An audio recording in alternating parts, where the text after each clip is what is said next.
आपने केवल ये पूजा की तो भी ठीक किया। कल जो होने वाली पूजा है पंच परमेष्ठियों की गुणों की पूजा, पंच परमेष्ठी विधान,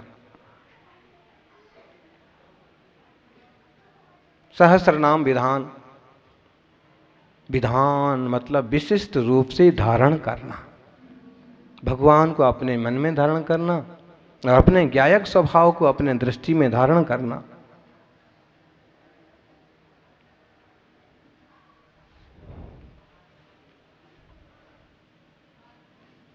बिना आराधना के, बिना साधना की सिद्धि नहीं होती। आज अनेक मुनि गिरनार की 5 टोकों की वंदना करने गए, वंदना की, और वंदना के साथ साथ उपवास भी है। ऊपर भी गए, बैठे भी, यात्रा की, वंदना की, पूरी क्रिया विधि भी कर रहे हैं, और नीचे भी आ गए और उसके बाद उपवास भी है। अब इसमें से पूछो, जितने वंदना को गए हों, पहाड़ पर ही 1-2 बार तो पानी, अरे छोड़ो तुम 1-2 आने का तो छोड़ो, जब हम पहाड़ पर यहाँ से 7:15 बजे चढ़े और जब हम पहली टोक पर पहुंचे ना, तो एक दादाजी प्लेट में वो क्या बोलते हैं, बूंदी का लड्डू और सेव, और एकदम वेदी के जो छोटी बाहर छतरी वाली वेदी के उस तरफ आराम से मस्ती से खा रहे। जैसे ही देखा महाराज जी की, जैसे ही जय बोली और जैसे ही देखा महाराज जी आ रहे, वो उसी के नीचे छुप गए। अब भी क्या करें, एक तो अभ्यास नहीं है, तप नहीं है, हैं? पहुंचे, भगवान का दर्शन तो जब होगा होगा, पहले नाश्ते का दर्शन होता है। और हम तो कहेंगे नाश्ता करके भी अगर आप आस्था रखते हो तो भी बहुत अच्छी बात है। नाश्ता के साथ आस्था हो तो ठीक है, लेकिन नाश्ते पर ही आस्था हो तो ठीक। हाँ, कुछ तो ऐसे मिल जाएंगी कि वाह, नमकीन लड्डू खाया और चलते बने, दर्शन का कोई काम नहीं। ऐसा है कोई एकाध? नहीं है, आप लोगों को नहीं पता है। एक तो होगा, पूछना शाम को, मालूम करना। अब बताइए, बड़े बुजुर्ग भी, चूंकि ये ठीक ही है कि अब वो थक गए तो अपनी क्रिया कर रहे हैं, कोई बात नहीं, लेकिन हम इस उदाहरण को ऐसे लें कि बड़े बुजुर्ग भी जब उनको भी नाश्ता पानी चाहिए, तो छोटी छोटी उम्र के मुनिराज वंदना भी करें और उपवास भी करें, तो बताइए कि तप का ही कितना बड़ा रूप है। और ये तो केवल तपस्वी सम्राट के वंश में ही जम सकता है, और कहीं दुर्लभ है। तपस्वियों के वंश में, महावीर स्वामी के वंश में ही ये जम सकता है कि उपवास भी कर लें, वंदना भी कर लें और अपनी क्रिया चर्या सहजता से निभाते रहें।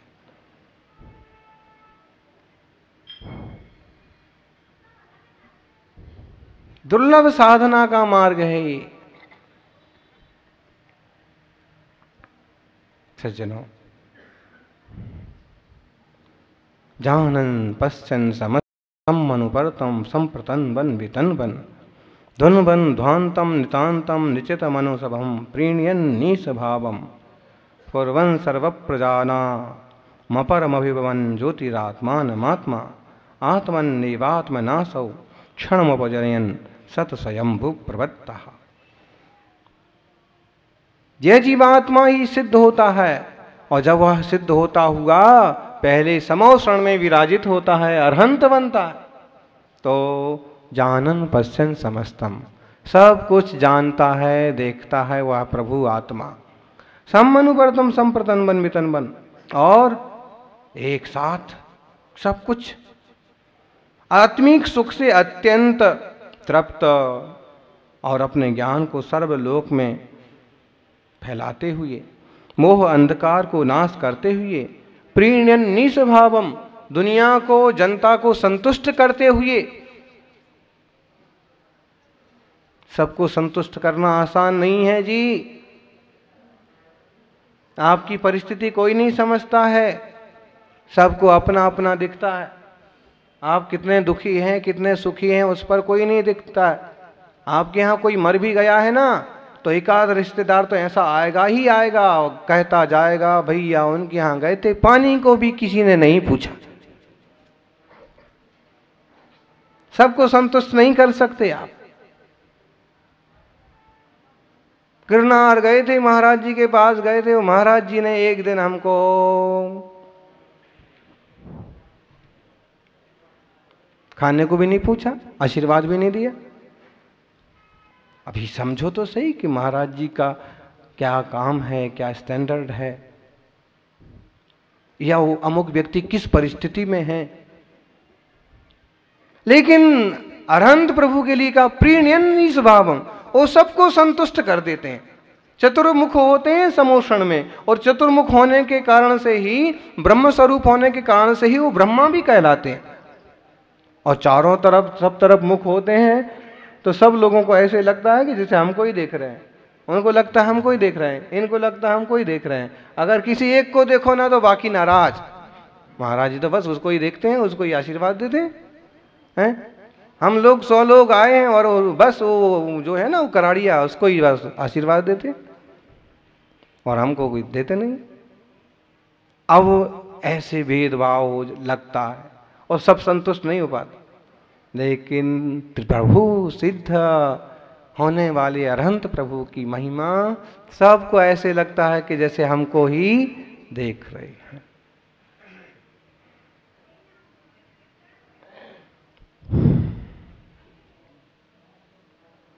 ईश भाव परम पूज्यनीय हैं।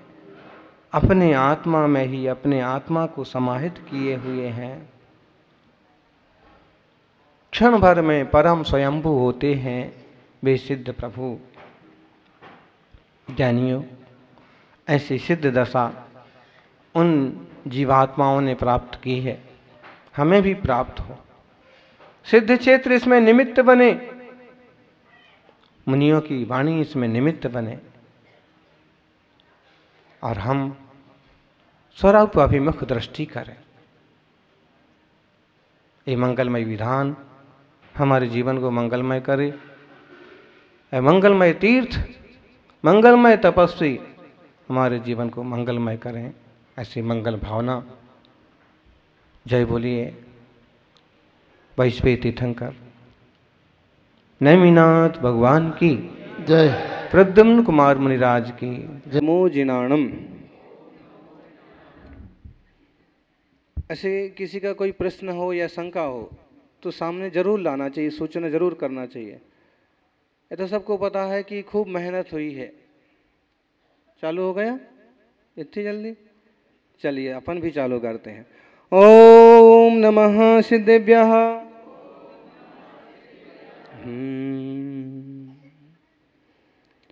जय मंगल भूदाणम विमलाणम प्राणदंसणमयाणम तैलोक्यसेहराणम नमोसया सौसिद्धाणम नमोसया सौसिद्धाणम। जयकारा जोर से। अधिम तीर्थेश्वर आदि विधाता देवाधिदेव महादेव आदिनाथ भगवान की। वर्तमान जिन शासन नायक वर्धमान महावीर भगवान की। आचार्य श्री आदि सागर जी महाराज की जय। आचार्य श्री महावीर कीर्ति जी महाराज की। गुरुदेव तपस्वी सम्राट आचार्य श्री सन्मति सागर जी महाराज की। जय बोलो राष्ट्र गौरव अध्यात्म योगी परम पूज्य स्वयं भूषण चर्या चक्रवर्ती आचार्य भगवान श्री चतुर्पट्टाधि सुनील सागर जी महाराज।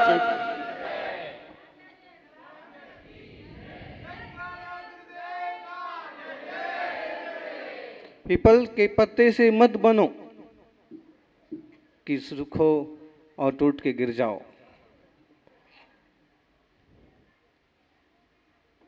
पीपल के पत्ते से मत बनो कि सूखो और टूट करके गिर जाओ।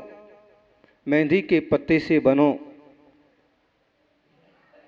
कि सूखो, टूटो, गिरो, लेकिन किसी के हाथ की हथेलियों को रच जाओ, किसी के जीवन में रंग छोड़ जाओ। बहुत सुंदर सा संदेश है। वर्धमान महावीर स्वामी मेहंदी के पत्तों की तरह थे। गुरुवर सन्मति सागर जी महाराज मेहंदी की पत्तों की तरह थे।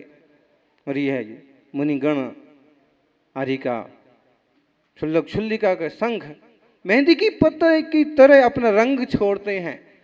और सच्चे मन से इनके सानिध्य में जो रहते हैं उनके जीवन में कुछ ना कुछ रंग जरूर आता है, परिवर्तन जरूर आता है।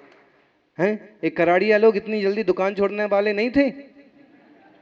हाँ, लेकिन वो तपस्वी सम्राट का रंग चढ़ा, भगवान की भक्ति का रंग चढ़ा और आज लगातार 6 दिन से जिनेश्वर की मंगल आराधना में सब छोड़ करके तल्लीन है। कितने सारे श्रावक मुनियों की सेवा में पद विहार करते हैं। ये रंग है चारित्र का, मुनिराजों की सेवा का। ऐसा रंग है कि उतरता नहीं आसानी से। फेविकोल का पक्का जोड़ है, और फेविकोल का पक्का जोड़ तो कभी ढीला पड़ जाए, टूट भी जाए, लेकिन भगवान और भक्त, गुरु और शिष्य के बीच का जोड़ कभी टूटता नहीं है। एकाध कोई ढीला ढाला आदमी हो उसकी बात नहीं हो रही, बाकी सच में रंग चढ़ा है तो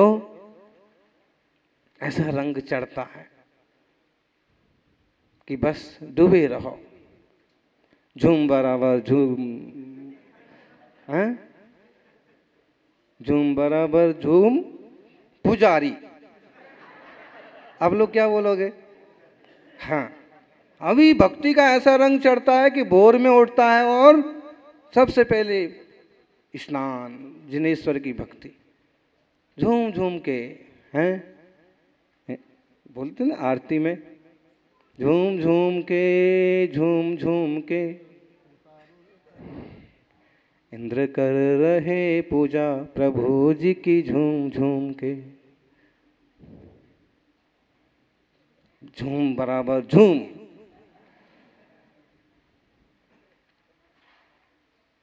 देखिए, आपको दुआ लाइन ऐसे लगती है केवल संसारियों के लिए है, केवल शराबियों के लिए है।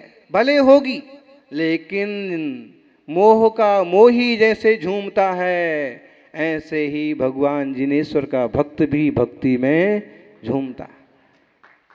अरे वो पूजा भी पूजा क्या, मसान की तरह बैठना थोड़ी ना पूजा है। पत्थर की तरह बैठना नहीं है पूजा। पूजन में तो चित्त भी झूमता है और देह भी झूमता है। अगर तुम्हें एकाग्र बैठना, एक तान होना है तो ध्यान करो।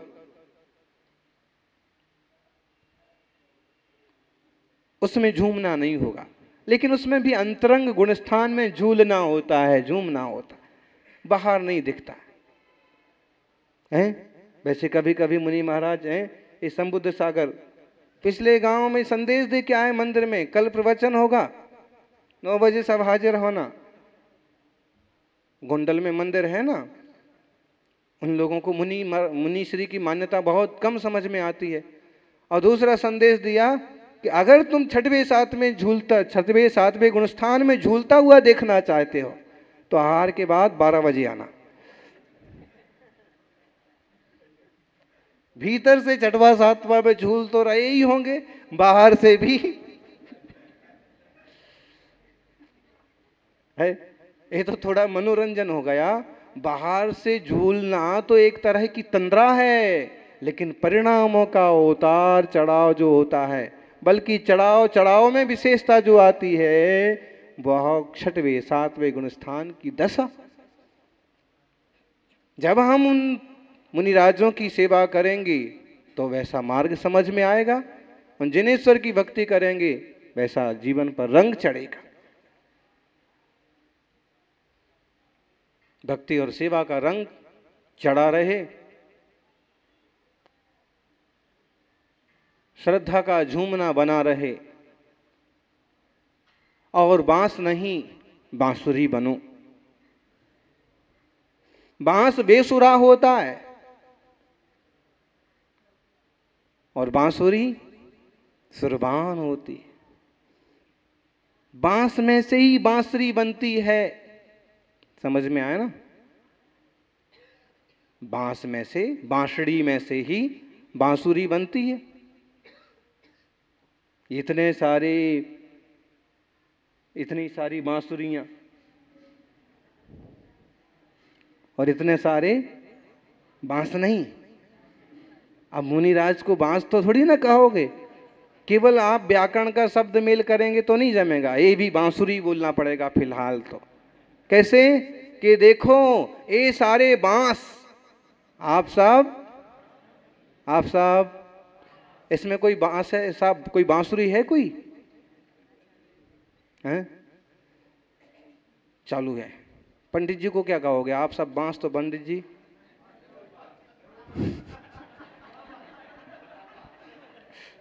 समझो, ये उदाहरण देके हम ये कह रहे हैं कि जैसे जंगल में उगी हुई ये बांस है, खेत में उगी ये पैदा हुए बांस है, बांस बांस ही है। ऐसे रहे आओ, तोड़ लो, लकड़ी बना लो तो यात्रा करने वाले के काम आ जाए, हैं? छील के ठीक ठाक से उपयोग करो तो उसकी एक, क्या बोलेंगे उसको, टोकरी बोलोगे। हमारी को पूछोगे तो छबुलिया, टुकना टुकनिया, हाँ, पिटारा, सांप को रखने वाली पिटारा पिटारी, ऐसे कुछ भी उससे, उसी में से किसी ठीक सी टहनी को ठीक ढंग से संस्कारित किया गया। कितने रूप हैं बांस के भी, हैं? एक बांस अर्थी बनाने के काम आ रहा, अर्थी बनाते हैं, आखिरी चिता में उसे जलाते हैं। घर के चूल्हे में बांस को जलाने की आज्ञा नहीं है।